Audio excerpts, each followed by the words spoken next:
জনগণের গণতন্ত্র জনগণের কাছে ফিরে আসবে। কোনো ধরনের নতুন করে রক্তচক্ষু এদেশের জনগণ মানবে না।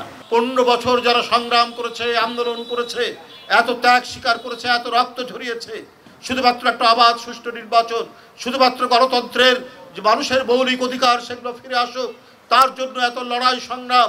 এই জন্য শেখ হাসিনাকে পরিত্যাগ করে তার প্রতিটা কথা যে ভণ্ডামি ছিল, তার প্রতিটা কথা যে জনগণ বিরোধী ছিল, সেটা শেখ হাসিনার নির্বাচন বারবার বয়কট করার মধ্যে দিয়ে সেটা বিএনপি প্রমাণিত করেছে। যে সরকার ছিল জনগণ বিচ্ছিন্ন সরকার, যাদের ভোটের কোনো দরকার হতো না, তাদের দরকার পড়তো কোনো একটি দেশের সমর্থন। এমনকি এই যে কোরবানির চামড়া, সেই চামড়াটার দাম কত হবে সেটাও পার্শ্ববর্তী দেশ থেকে নির্ধারণ করে দেওয়া হতো। কই এইবার তো সেটা দেওয়া হয়নি, এবার তো সেই জিনিসটা হয়নি। শেখ হাসিনা এই ধরনের একটি পরনিরপেক্ষ এবং দেশের স্বাধীনতা বিক্রি করা, সার্বভৌমত্ব বিক্রি করা একটি সরকার ছিল।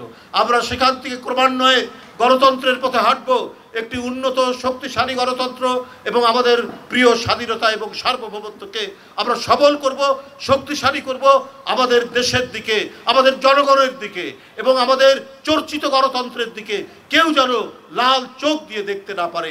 সেটাই হচ্ছে আমাদের স্বাধীনতা সার্বভৌমত্বের এই দেশের জনগণের অঙ্গীকার।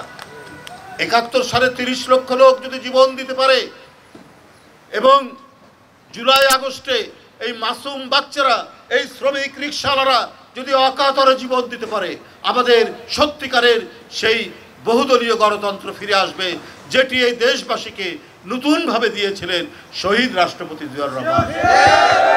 আর যার জন্য অনেক ত্যাগ তিতিক্ষা, অনেক জুলুম নির্যাতন সহ্য করে বছরের পর বছর কারাগারে থেকে গণতন্ত্রের জন্য যিনি লড়াই করেছেন, আমাদের সেই প্রিয় নেত্রী, গণতন্ত্রের মা দেশনেত্রী বেগম খালেদা জিয়া, যার জন্য লড়াই করেছেন। এই গণতন্ত্রকে তো আমরাই রক্ষা করব। এই রিকশা ভাইরা, এই শ্রমিক ভাইরা, এই ছাত্ররা, তারাই রক্ষা করবে। কোনো গরিমসি এবং কোনো ধরনের দ্বিধা এইখান থেকে চলবে না। কারণ এখন এই জাতীয়তাবাদী নেতৃত্বের হাল ধরেছেন আমাদের প্রিয় নেতা তারেক রহমান, বিএনপির ভারপ্রাপ্ত চেয়ারম্যান তারেক রহমান। তিনি যদি দৃঢ়তার সাথে জুলাই আগস্টের আন্দোলনে তার যে নেতৃত্ব এবং বাংলাদেশের মানুষকে সেই আন্দোলনের পক্ষে সামিল করেছেন, সেটা তারেক রহমান। বারবার আমি 19 জুলাই গ্রেপ্তার হয়েছি। 19 জুলাইয়ের আগ মুহূর্ত পর্যন্ত যে সমস্ত আমি বক্তব্য রেখেছি দলের পক্ষ থেকে, সেই বক্তব্যের মধ্যে ছিল সারা দেশের দলের নেতাকর্মী এই আন্দোলনে সামিল হওয়া, তাদের যে কমপ্লিট শাটডাউন যারা ডেকেছে ছাত্ররা, সেইটাকে সমর্থন সহ প্রতিটি কর্মসূচিতে তারেক রহমানের নির্দেশে আমরা সেখানে ঘোষণা দিয়েছিলাম, প্রেস কনফারেন্স করে, যে সেখানে আপনারা আসুন, তাদের সাথে সামিল হন বলেই আজকে ওসমান গনি চট্টগ্রাম বিশ্ববিদ্যালয়ের ছাত্র দলের নেতা এবং বিএনপি পরিবারের অনেক ছাত্ররা আজকে তারা জীবন দিয়েছেন, শাহাদাত বরণ করেছেন। এবং এই রিকশাওয়ালা ভাইরা, এরা অধিকাংশই হচ্ছে শহীদ জিয়ার সমর্থক, দেশনেত্রী বেগম জিয়ার সমর্থক, তারা তারেক রহমানের নেতৃত্বে বিশ্বাসী, এরা জীবন দিয়েছেন। সুতরাং আমরা আত্মবিশ্বাসী, জনগণের গণতন্ত্র জনগণের কাছে ফিরে আসবে। কোনো ধরনের নতুন করে রক্তচক্ষু এদেশের জনগণ মানবে না।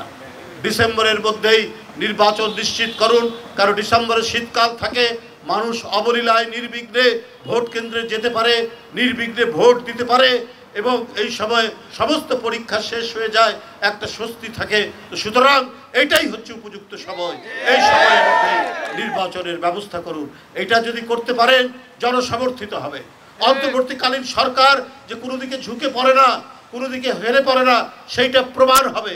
তা না হলে আপনাদেরকে বলবে অমুক দলের সমর্থক ছিলেন আপনারা, তাদেরকে জেতানোর জন্যই আপনারা চেষ্টা করছেন।